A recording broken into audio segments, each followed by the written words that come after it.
যুক্তরাষ্ট্রের president Donald Trump বলেছেন জাতীয় নিরাপত্তার স্বার্থে গ্রিনল্যান্ড যুক্তরাষ্ট্রের জন্য প্রয়োজন। ডেনমার্কের স্বায়ত্তশাসিত এই আর্কটিক দ্বীপে বিশেষ দূত নিয়োগকে কেন্দ্র করে কোপেনহেগেনের সঙ্গে নতুন করে উত্তেজনার মধ্যেই তিনি এ মন্তব্য করেন। জানুয়ারিতে হোয়াইট হাউসে ফেরার পর থেকেই ট্রাম্প বারবার গ্রিনল্যান্ডের কৌশলগত গুরুত্বের কথা তুলে ধরছেন। তিনি এমনকি এ বিষয়ে শক্তি প্রয়োগের সম্ভাবনাও নাকচ করেননি। রোববার ট্রাম্প লুইজিয়ানার গভর্নর জেফ ল্যান্ড্রিকে গ্রিনল্যান্ড বিষয়ক বিশেষ দূত হিসেবে নিয়োগ দেন। এতে ক্ষুব্ধ হয়ে ডেনমার্ক যুক্তরাষ্ট্রের রাষ্ট্রদূতকে তলব করে। সোমবার ফ্লোরিডার পাম বিচে এক সংবাদ সম্মেলনে ট্রাম্প বলেন, গ্রিনল্যান্ড আমাদের জাতীয় নিরাপত্তার জন্য দরকার, খনিজ সম্পদের জন্য নয়। তিনি দাবি করেন দ্বীপটির আশেপাশের জলসীমায় রাশিয়া ও চীনের জাহাজের উপস্থিতি বেড়েছে। ট্রাম্প আরও বলেন, গ্রিনল্যান্ড যুক্তরাষ্ট্রের জন্য কৌশলগতভাবে অত্যন্ত গুরুত্বপূর্ণ এবং এ বিষয়ে তার প্রশাসন দৃঢ় অবস্থানে রয়েছে। অন্যদিকে ডেনমার্ক ও গ্রিনল্যান্ডের নেতারা স্পষ্ট করে জানিয়ে আসছেন, গ্রিনল্যান্ড বিক্রির জন্য নয় এবং দ্বীপটির ভবিষ্যৎ গ্রিনল্যান্ডের জনগণই নির্ধারণ করবে।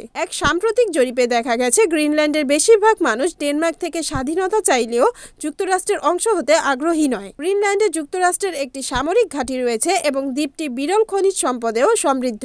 ডেনমার্ক ইতোমধ্যে আর্কটিক অঞ্চলে সামরিক উপস্থিতি জোরদারে বড় অঙ্কের বিনিয়োগের পরিকল্পনা ঘোষণা করেছে। Desk news, NNTV।